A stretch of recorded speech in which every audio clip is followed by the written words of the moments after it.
Hey guys, welcome to Talk to Me Tuesday. It's Tuesday, November 19th, 2013. This is Jennifer. First of all, a couple of quick announcements. Tomorrow on Fandom and Stitches, we're going to be announcing the 2014 project. This is going to entail a whole lot of designers. We've been working on it for a couple months now. I'm very excited about it. There's a lot going on. It's something we've never done before, and hopefully you guys will enjoy it. It's going to be super fun, and it's going to hone a lot of your skills. Be sure to stop by Sew Hooked on Thursday. I'll be participating in the blog hop party with giveaways that's hosted by Michelle over at the Quilting Gallery. I have an epic giveaway. I have a free project. I've got a coupon. There's all kinds of stuff going on. So make sure you stop by sewhooked.com on Thursday for that. So I've had some crocheting going on recently. This is a new development. I've, been crocheting forever and ever and ever, but I kind of come and go in waves as far as like how active I am with crocheting. So basically what happened is I have a very old pattern that I posted way before I owned Sew Hooked, way back in the day when I was using my free web space that comes with my my internet service, and I had what I called back then Jen's crochet and craft. Someone found me through that, and she asked me to make this blanket for her daughter. It was a replica of a blanket that her grandmother had made. So anyway, you can see pictures of that on Sew Hooked. I posted about that yesterday. A visitor named Michelle came to Sew Hooked and said she was working on this and row 5 just didn't make any sense. So I did not have any time last week, and you're going to see why in a minute. I've just been fantastically busy. So anyway, so I shared on Facebook, and I had a couple people come through for me, and they tried it out, and they were like, the punctuation or something is totally wrong on row 5. So Sunday I had time, I sat down with it, I figured it out, I updated the pattern. It was totally punctuation. There was nothing else wrong with it. It was just there were a couple of commas missing, and it messed the whole thing up. So I did get that fixed, and I sat down and reached behind me. I sat down and I worked up one of the blocks. This is actually a little smaller than it should be because all I had was baby fingering weight yarn, and it's actually supposed to be baby sport weight yarn. But you can see this is a really sweet little block.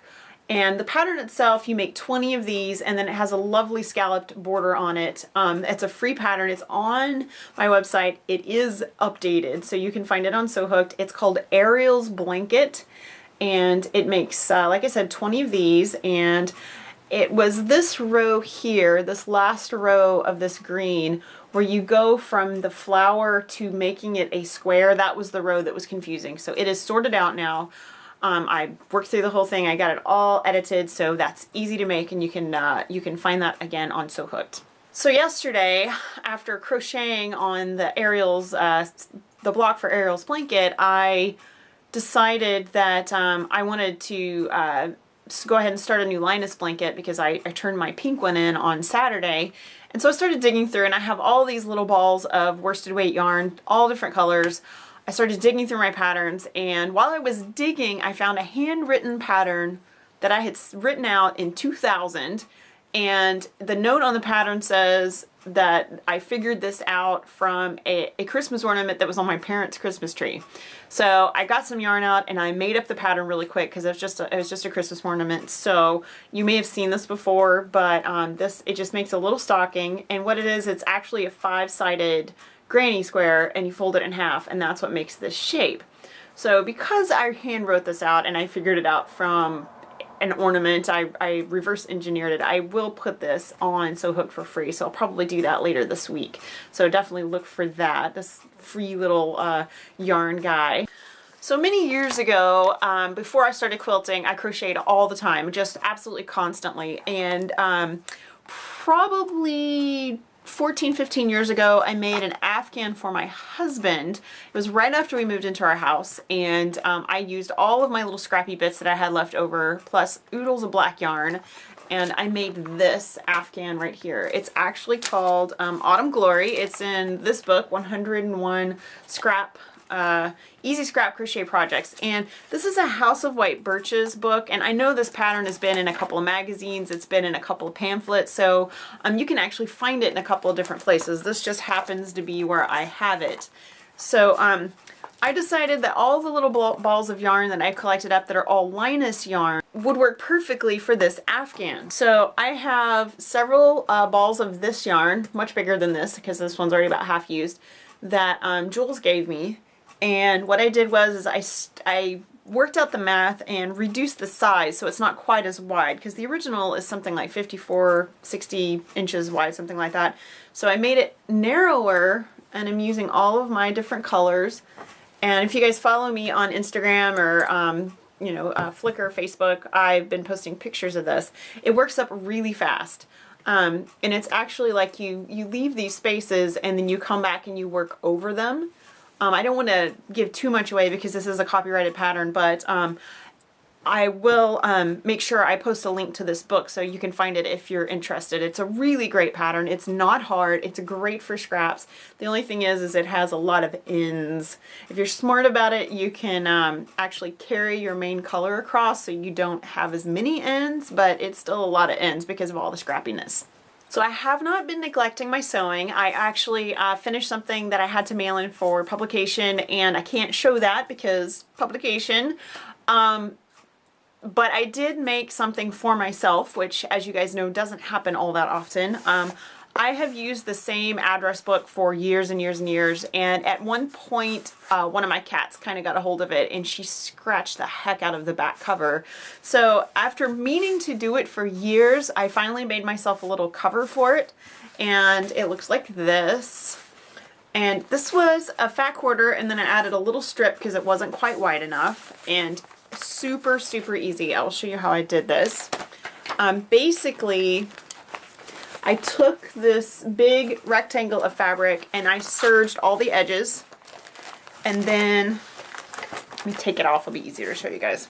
So I serged all the edges, and then to make it, all I did was turn it in however much I needed for that little pocket, and then I just stitched right there. You can see the serged edge, and then when you turn it right side out again, it makes this little sleeve, and you just slip it on like a book cover. So it'll just give a little more life to my address book. And yeah, I know I am old school. I do like to write my addresses down. They're all written in pencil, and I do, everyone that I actually correspond with or send packages to or am regularly in contact with, I send Christmas cards to, whatever, they're in that address book. I also have at the front, I punched holes in a Ziploc bag, and that's where I keep my address labels and all my stamps. I have a little bit of video that I'm going to insert here. I recorded a couple weeks ago. Myself and some other friends worked on a very special project together, and I want to show you guys that now. I'm recording on Friday, November the 8th because I'm about to make a trip to the post office, but before I go, I want to show you a couple of really special blankets. What you see over my shoulder here looks like a Stars for Linus, and it is, but it's an extremely special one. My very best girlfriend in the world lost her mom recently, and to do something special for her in her mom's memory, I got some of our online friends together, and we all joined together to make blankets to donate to her Project Linus. This is her group that she goes to and makes blankets for, and we really wanted to do something in memory of her mom that would be special to her. Because in a time like this, what do you do? What do you do? So this blanket was made in collaboration with 4 different people. This one has blocks made by 3 different people. I pieced it, bordered it, quilted it, bound it. I have another quilt to show you. The quilt you see behind me now was a similar process. The stars were made by 2 different people, and I pieced and quilted and bound it. These 2 are the 2 quilts that we made. We have one more quilt coming from a friend in Canada, and I have an Afghan coming from another friend, and I have one more Afghan that was made by our dear friend in Australia. This is what she made, and this is her rug that she made, as she calls it. Here we would call it a yarn blanket or an Afghan, but she knitted this despite being very pregnant, having 2 toddlers, working full-time, and having a wrist injury that makes it hard for her to knit. She still made this blanket. So from the bottom of our hearts to our dear friend, I hope that these will comfort children in your area, and I very much hope that they have the meaning for you that we wanted them to have. And I'm gonna have to stop now. I'm gonna start crying. So I'm gonna go back to our regular video. So as a quick recap, make sure you stop by Fandom and Stitches tomorrow to see our announcement for our 2014 project. Stop by sewhook.com on Thursday for a very fun blog hop and giveaway. It's going to be lots of bloggers going to be participating, so make sure you follow the links so you can sign up for all the different giveaways, because there are going to be lots of great things given away for the next week. And also coming soon, I will have an announcement on Sew Hooked. I have decided to do a block of the month on Sew Hooked next year. It will be paid, but it's not going to be expensive, and it's going to be completely paper-pieced. I'm really excited about this. It's something I've thought about doing for years and years because it's something I want to do for myself. And I'm working in a way so that the sooner you sign up, the less expensive it will be. So I will have details of that probably next week or maybe first week of December, but it is coming soon. That's it. I will see you guys next week. Have a very crafty week, and I hope to see you guys on Talk to Me Tuesday.